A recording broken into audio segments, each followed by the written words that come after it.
when they fumbling for the pages. Here's one area which is not our part of the country, and then I'll get into some of them that are, where ATS put $67,000 into a campaign which came directly from ATS, and then they have a consultant that put $5,000 in, $8,000 from Signal Electric, $5,000 from Westmart, and $16,000 of in-kind from one of their ad agencies. They're talking about safety. That's what they're selling us. They're really talking about profit. Who's involved in it? When you get involved in who's involved in it, that's when it becomes pretty clear. Based on filings on campaign disclosure, there are a number of companies, either subsidiaries or consultants, that are involved in it. And they're not bashful about it. In Arnold, there were a number of, again, if you want to do your research, it's out there. In Arnold, on an 8-day report, which you remember, if you filed as a political committee, you have to do 30 days, and 8 days, and 30 days after.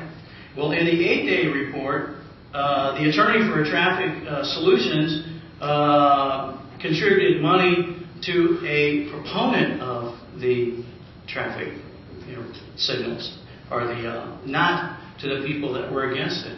And then there's a consortium called Jeffco Forcon who put $10,000 in it.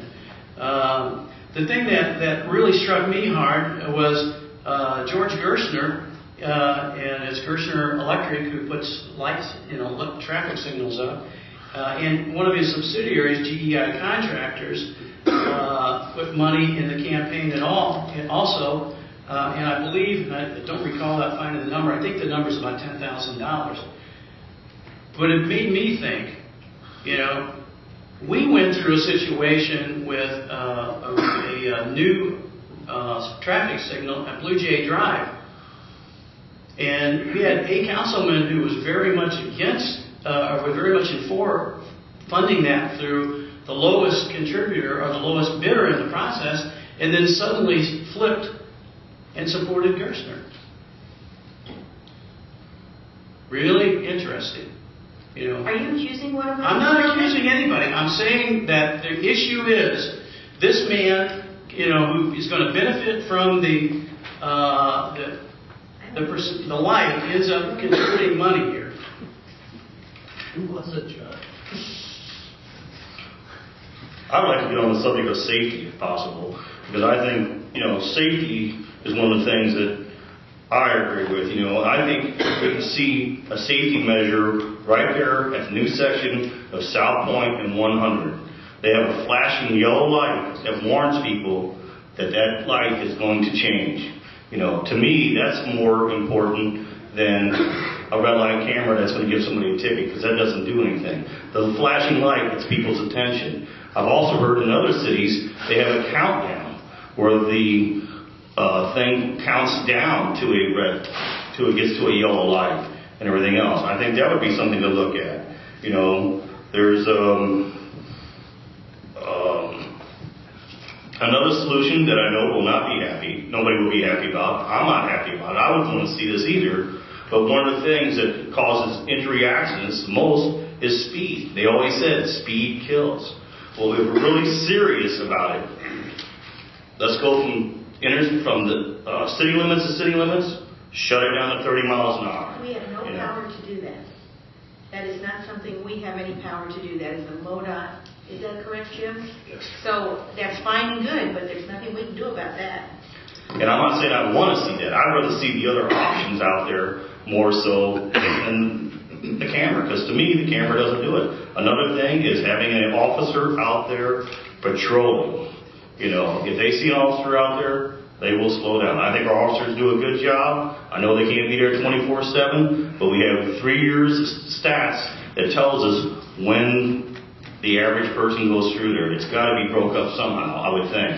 It can't be 24 straight that somebody's running that ticket or running that light. So I think that's the focus. I mean, we should look at it as a safety issue, because I agree that it is a safety issue, but I just don't think the red light cameras do it.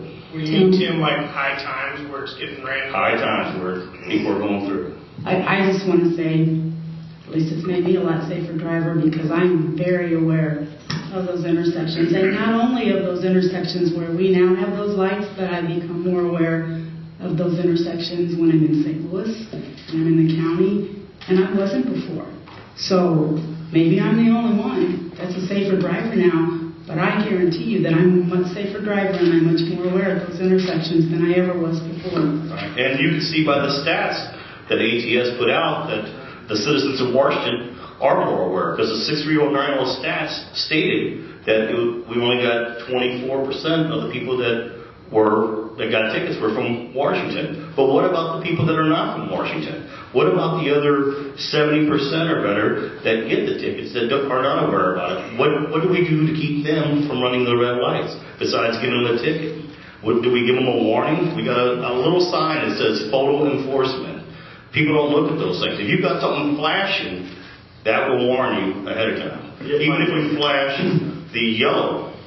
If I may, when we passed the initial implementation of red light cameras, I spoke in favor of them at the time because I thought it was a new concept that may indeed enhance awareness and increase the safety factor on those intersections. After seeing the evidence of the accident reports in front of me, after getting a photo ticket, but let's clear a couple things up. First of all, it's termed a fleecing of the public. You know what? I didn't feel like I was fleeced. I broke the law. I ran a red light. It was red. I paid for it. I didn't feel fleeced. I felt like, you know what? You did it. Gotcha. Done deal. Secondly, I don't care if it's this zip code or whatever zip code it is, the light's red, it's red, you gotta stop. That's the law. Now, bring it to today. The experiment that we have conducted, for lack of a better term, via these cameras, I think is proven to be, in some cases, a positive thing, and in other cases, a negative thing. But for the most part, the end result is very similar. So I don't think it's a necessary thing to implement or keep implemented at this time. So quite frankly, it doesn't make me a bit of difference. I'd be more apt to deny the contract renewal at this time than to renew it. Having been there when we implemented it, having been there now. Well, this is a controversy, I know it is. And when you have a controversy, you have to have a solution. So we have to be men and women of solutions to create this problem, or to take care of this problem. I myself went out and I talked to the people that I think are most important on Highway 100, which would be a tractor trailer that's carrying 80,000 pounds through an intersection, or a heavy equipment operator pulling a crawler with a flatbed. And everybody in this room has been out there and went through that light. I did it again just today. You're always looking at that light when you're going down Highway 100. Either way, you're looking at that light. It's green. You're looking at that light. And you're watching the light. You're watching the light because you're afraid you're going to get a ticket. You're not watching that light because I want to make sure that somebody don't come down from Highway 8 or come down from Highway 47 and run through that intersection and hit me broadside. You're watching that light. That's the problem. People need to be responsible for what they're doing when they're driving. And anybody in this room that tells me I'm wrong, I beg to differ with you. So we got a solution here. It's not the red light camera. It's the people who drive. You need to be more responsible. And I hope everybody out there in TV land hears me good. Be responsible for what you do. And I'm going to make a motion right here to get rid of the red light cameras. Somebody second it. I'll second it, but I would like to, there's one additional piece that I pulled off today, and it's really, I was kind of referred to a number of different sites. And I'll tell you, Carolyn, right now that we don't have the power to do this. But I'll tell you, when you look at the numbers, they work. And if you'll just indulge me for a minute to read some of this. I hate people that read, you know. It said in 2004, Texas Transportation Institute study found that crashes decreased with the increase in the yellow interval duration and the reduction in speed. Kind of what you said, Tim. After 1 second was added to the yellow signal timing at test intersections, accidents dropped by 35 to 40%. This compares with a 6.4 reduction for area-wide officer enforcement in intersection traffic control devices during the time of enforcement activity. And here's another study which was conducted by the AAA Michigan and the city of Detroit, related more to alternatives to red light cameras. If safety is the primary concern, improvements such as enlarging traffic lane lenses by 50%, restriping left turn lanes with pavement markings, retiming the traffic signal, and adding all red clearance intervals when you leave all four sides red at the same time while the light is changing. During the first 27 months of 4 demonstrated projects, traffic crashes decreased 47 to 50%, and 50% reduction in injuries. The state of Georgia passed legislation in 2008 forcing municipalities to add 1 additional second to the intersection that red light cameras were installed at. Georgia cited that red light cameras installed are seeking ticket rates fell dramatically. 72% tickets dropped after complying with the new law. The 1 additional second on the yellow light had significantly reduced the citations because, what you're saying, because motorists have adequate time to go through the intersection when the light changes. Since most of these cities have stated that safety was their primary reason that they installed red light cameras, they should be thrilled that the citations had been significantly reduced. However, many are pulling their cameras out because they no longer make a profit. And last, in November 2009, the city of Loma Linda, California, installed red light cameras for over 4 years at that point, lengthened their yellow time at 5 red light camera intersections by 1 second, and saw a 92% drop in red light violations.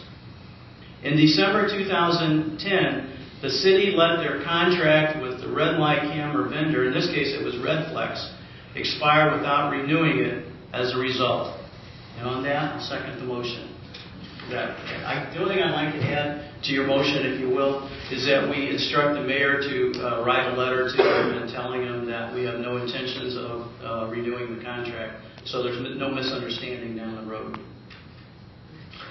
I'd like to add one more thing, not as far as the motion, but I looked on emissourian.com and looked up the court documents, and I've been looking and seeing if there's any downturn on tickets, and there hasn't been. People are still running them, you know. So that camera has not stopped people from running the tickets.